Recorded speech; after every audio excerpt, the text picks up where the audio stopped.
Hello ladies and gentlemen, and welcome to another episode of Playing World of Tanks. I'm AJ, and today we'll be looking at a game that I had in my Scorpion, which is the American Tier 7 Tank Destroyer. Now the Scorpion is a very hard tank to play, but it is very rewarding if you learn how to play it well. One of the biggest things about the Scorpion, it has an amazing gun, and it has very good gun depression. So those two are its biggest advantages. The biggest disadvantage of the Scorpion is not that it doesn't have armor, which is obviously a bad thing, but the fact that it has relatively small view range and it has a very limited radio range, which sort of like plays havoc on you, since you have to be pretty close in this tank destroyer with no armor to actually do your damage. But it is, once mastered, a very fun tank to play, as hopefully this game will demonstrate to you.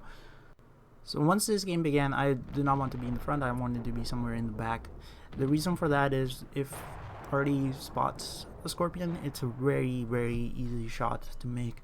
I've not been killed by Arlie, but I wouldn't be surprised if Arlie does 700 or 800 damage to you, even when it splashes near you and misses you completely. So I decided that I was gonna be in the back, try to support my team, and when enough avenues open up, try to move up. Now, as we see in the game, the two E25s on the enemy team plus their scout actually make it to the lighthouse, which gives them a very good vantage point on our team.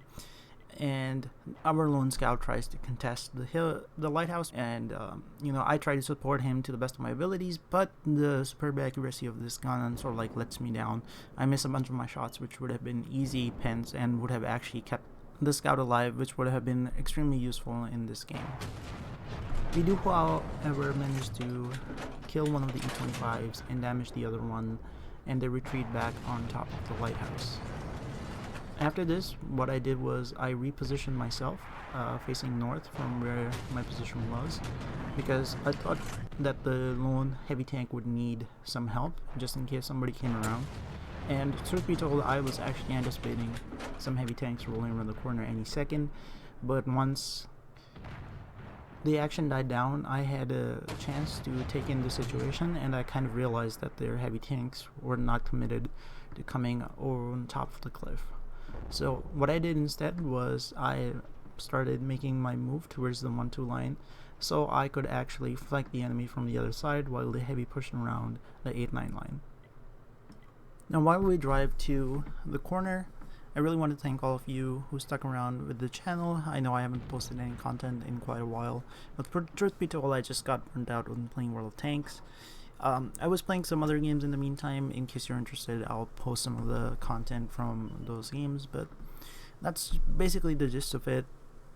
I was meaning on taking a break even before the last campaign started, not this one, but the one before that, on the North American server, and it just so happened that after the campaign was done, I just lost all motivation to log into World of Tanks.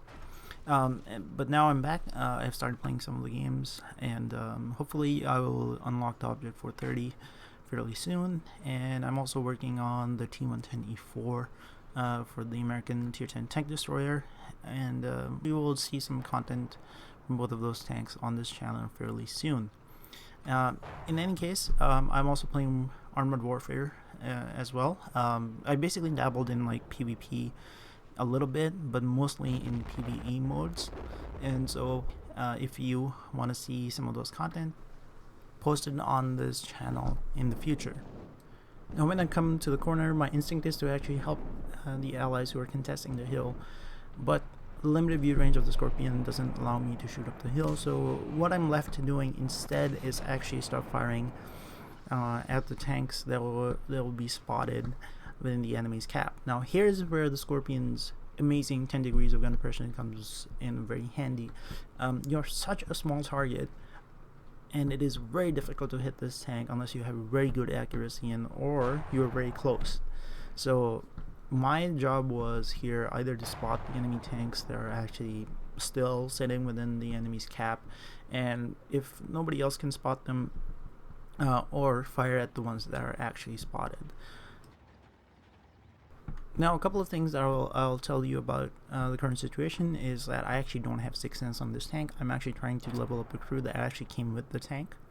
So it's kind of a struggle playing this tank without 6th Sense because you kind of like need to know when you're actually spotted.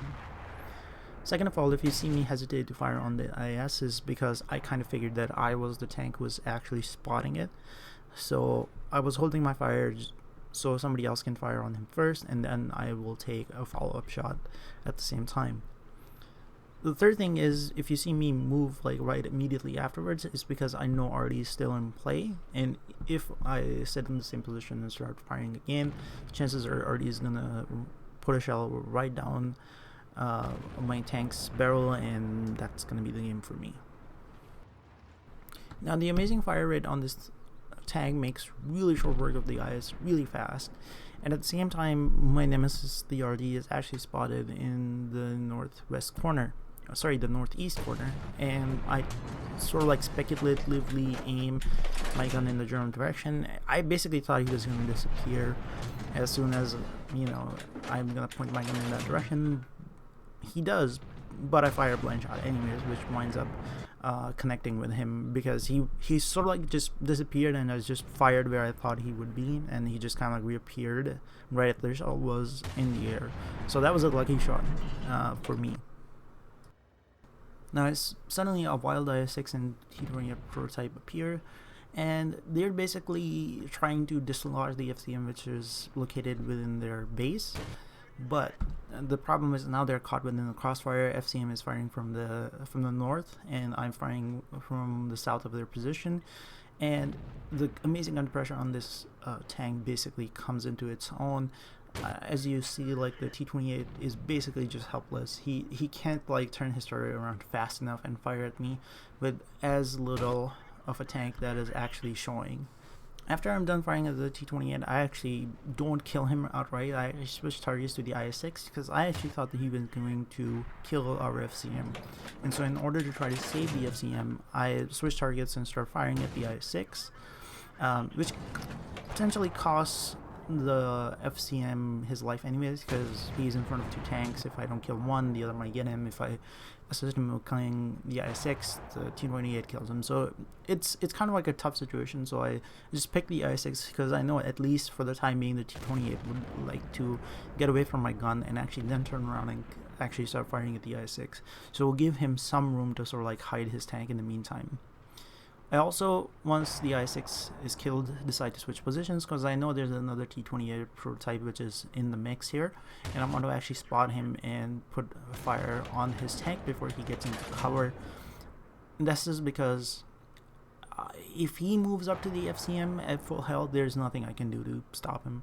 The other T-28 prod was fairly low health. I can actually kill him fairly easily, and as I'm moving towards the top of the ridge, I see him slowly crawling his way towards their own cap. I don't want him to stick around and actually kill the FCM. I do not know how he survived, and I just leave the last T-28 prod who gets taken out by RD. I hope you guys enjoyed this video. I enjoyed making it after a very long time. I would hope to see you soon on the next episode of Playing World of Tanks.